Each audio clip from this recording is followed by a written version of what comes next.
not that long. Okay. I am. You ready? Yep, here we go. Ready? Yes. I'm Louisa Barton for the Horse Talk Show here at Clayton Fredericks Farm. He's our Ocala resident, silver medalist. We're very proud to have him here. Top rider in the eventing world, lots of accolades to his name. But a more recent interest of his that he's certainly very successful in is course designing. So I'm going to talk to him a little bit about how he learnt, some of the challenges and maybe some of his mentors. Clayton, tell us a little bit about course designing for eventing. Well, I first got interested in course designing. Actually, I had a bit of a building background. My father was a builder, and so when I was a lot younger, I used to go out and work with one of the builders in Western Australia and just actually physically building cross country jumps. Things have come long way since then. But I've always been interested in the design.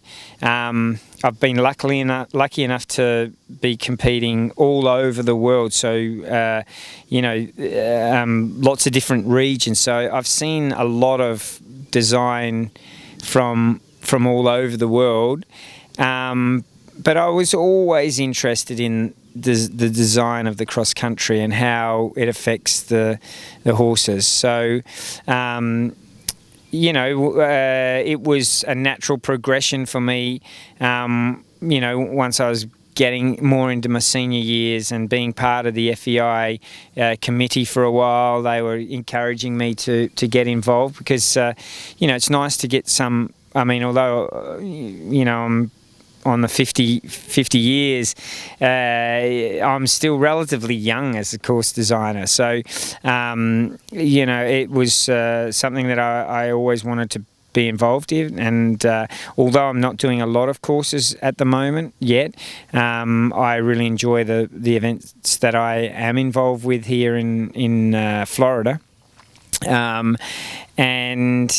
It's good to bring my training philosophies, I suppose, into the course design, what I try to do when I'm training, when I'm starting horses off, is give them a real good basic of balance and rhythm and freedom, and let the horses really be being ridden, but in a free, soft way. So, that has, I think, transferred into my course design.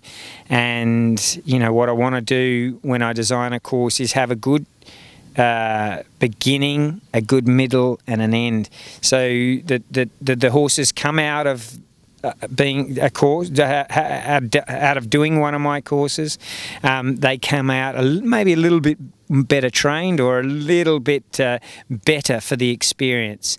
How does that evolve into the courses? Well, one, I think it's super important to have a good flow, so that you don't get too many very hard turns. I know from riding experience, it's important, of course, that you have you test the ability of the rider and the training of the horse, to be able to jump a big fence and land and turn onto maybe an accurate jump or something like that. But it's also important that is on a good distance. I try to always have fair, what I'd call a fair distance, a standard distance. Most horses, when they're galloping cross country, probably take about a 15-foot stride. So it's important to make that, be able to be that striding as you're setting up the courses, be good for the standard horse, but also flexible enough that someone who's on the little striding horse or a very big striding horse can adapt it to make it still flow. Any challenges that you have come across since you started course designing? And one of the biggest challenges, because predominantly I'm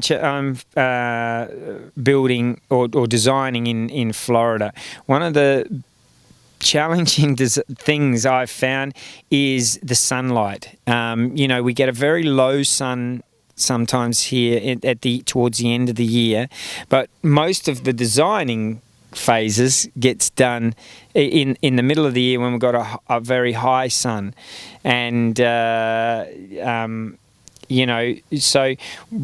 being able to design the course with that in mind, so that we don't get to the winter months here in Florida and find that I've got direct sunlight pointing into someone's eyes, or there's long shadows, or, that can be a real challenge. And quite often we have, somehow I didn't pick it up, but, quite often we've had to adapt jumps or move them around. Luckily, in the old days when I started, helping with course building, everything was pretty well a solid dug into the ground jump. Nowadays there's a lot of portable temporary fences that can be moved and altered, and just that get staked to the ground. So that's a big development and enables us to be a lot more flexible. Thank God when you're designing in Florida, because quite often something that you didn't envisage in the summer months ends up a bit of an issue in the winter months. Absolutely, that makes sense. I had never thought of it, but you're quite right. How about major mentors in course building for you? Well, my mentor in the course design has been Mike Etherington Smith. He's also part of the Ocala Jockey Club there. I've always liked his courses that I've ridden, because they always look fair and beautiful and nice, but can quite often catch out a rider that's not on the job the whole way around the course. And again, I think we share a lot of the same ideologies as about the flow and the striding and the distances and things like that. The other person who I think's been very instrumental is a French designer by the name of Pierre Michelet. He did the Olympics. I'm trying to think. He did the Olympics in Rio, which was a really good course, and he's done many of the. He's the French national trainer, a lot of the competitions that I used to compete with there. And he really understands the mind of the horse and how the horses see the fences. And he uses the angles really well, so that he doesn't build a lot of fences that are really hard turns and twists.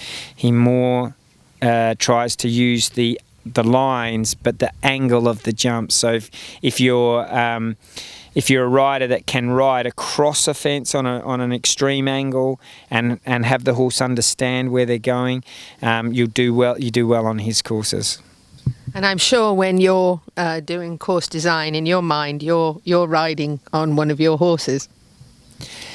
Yeah, I mean, quite often I might, if I've got an idea of something, I might sort of test it out either here in this arena, or we have a little cross-country course over there. I might, try to put things to suit that. But mostly, the experience that I've had as a rider, I know what horses adapt to, how the undulating ground, how the uneven ground, can really affect the horses. And what it's all about is trying to create jumping, the horses that they jump in a nice way. We're not trying to trick anyone or create ugly jumps. Some fences will ride in a really nice way, and the horses look it looks effortless for them. And other designs can, no matter how well it's ridden or how well the horse is presented, they don't read it well, and that's really to be avoided. So you must be in preparation for the Ocala Jockey Club now.